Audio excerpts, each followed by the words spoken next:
Hi lovelies, welcome back to what is now the April Q&A series. So excited to be back with you guys, and I got the inspiration for this because there's so many questions that I hear again and again and again and again and again, and I'm like, it'd be quite helpful if I were to address these on video, and that way it's just out there for whoever is curious about the answer. So thank you for being here. I want to keep this one short and sweet because it is April Fool's, it is Easter Sunday, and hopefully you guys have lovely things planned. But the question that I hear so often is, what does it mean to do nothing? And we hear this all the time in this conversation about you don't have to do anything. With the principles, you just do nothing. It's about seeing, not about doing. And so often do nothing can kind of be interpreted as, okay, so am I just supposed to sit and look at the wall, or should I be lying down, or should I be not talking? Is that what doing nothing is? You don't say anything, you don't do anything, you just kind of sit and wait. And luckily, do nothing just means there is nothing that you need to do in order to change your experience. Nothing. Because when we start to see that our experience is being created by thought in the moment, and that kind of how we're experiencing it is dependent on our level of consciousness in the moment, then suddenly it looks so much easier to just really see, like, I don't have to do anything to control either of those things. Because A, I can't control them, so, I'd be doing a lot of work for myself if I was trying to control something that I couldn't control. But more than that, it's about, those are self-correcting, self-regulating, self-operating systems. So if I don't like the thinking that I'm having, if I don't like how something looks to me or feels to me, I don't have to do anything to get fresh thought. Because fresh thought it's the default, it's going to happen. And the same with level of consciousness. I talked about this in a previous video about kind of the elevator of consciousness and how when we're on a higher floor, we see the big picture, and then when we go to a lower floor, things look really grim and dark. And if we know that that's what's happening, and we know that consciousness, again, takes care of itself, the elevator moves on its own accord, things change without us having to do anything, then do nothing just means don't concern yourself with trying to take on jobs that aren't yours. They are working perfectly in all of us. Consciousness is shifting, thought is changing, experience is moving through us, and those aren't things that we have to take on as like, I have to get to a higher level, I have to get better thinking about this. And if anything, that just kind of trips us up more. So when I say to clients, do nothing, or there's nothing you need to do, what I'm really saying is, don't worry about the experience you're having, and please don't think it's your job to control it or change it, because it really isn't.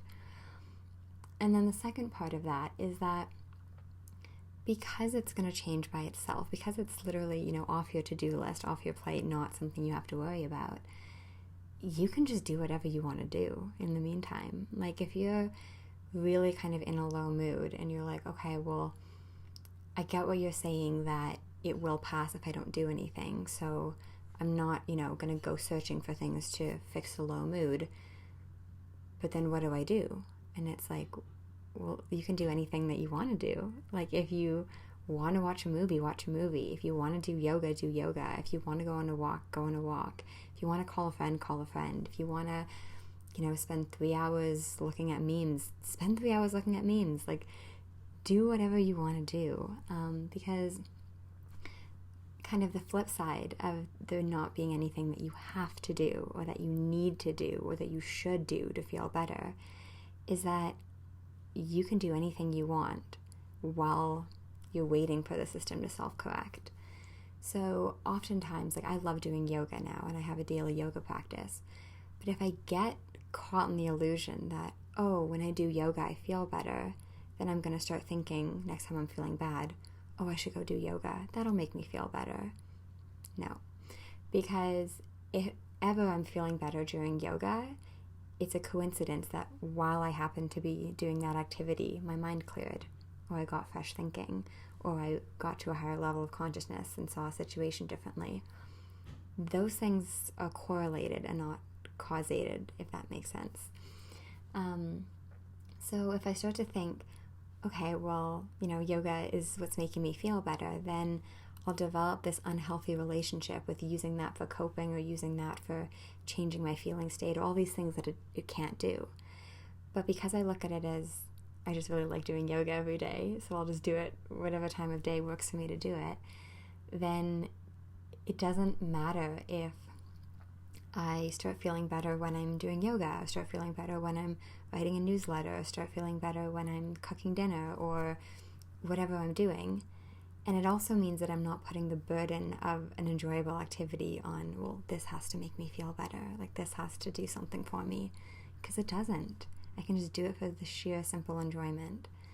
So when we say do nothing, it doesn't mean there's nothing that you are allowed to do. By all means, do whatever you want to do. Like, enjoy your life and just spend time doing things that bring you joy.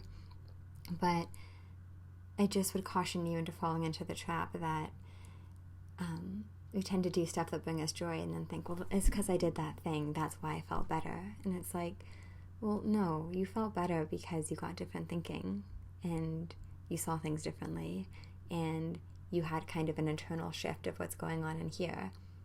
And that's why things were simpler and easier for you. And the fact that it happened during an activity you like is just a coincidence. It's just a pure, that's what happens. So it allows you to have whatever activity you want to do, anything that you can dream of doing with your time, you can do it and not worry that that's something that's supposed to make you feel a certain way. And you also can know when you're feeling a way you don't like, that there is nothing, nothing that you have to do or that you should do or that you need to do in order to feel better. That's just not how it works. So to me, do nothing is the ultimate bit of freedom. It's like, oh, not only is there nothing that I'm required to do to fix how I'm feeling, but I don't have to just sit here, sit on my hands and kind of wait it out. I can just get back to enjoying my life and doing whatever is, next on the to-do list or next on what I feel like spending my time doing, and just simply not worry about it. So it's the purest form of freedom. It's the you can't get it wrong type of prescription. And and hopefully this has been helpful for you to see that it's really not about something that you have to do, and it's also not about restricting you from doing something that you enjoy. So this has been really fun to come back and connect with you guys on these questions. If you have any, please leave them in the comments below, or feel free to email me. My email is down below as well, and I would be super thrilled to hear your questions. And we have, I think, 5 more videos in this series. So I'll be back soon with more of these. And yeah, it was really lovely, and have a beautiful weekend. Bye, guys.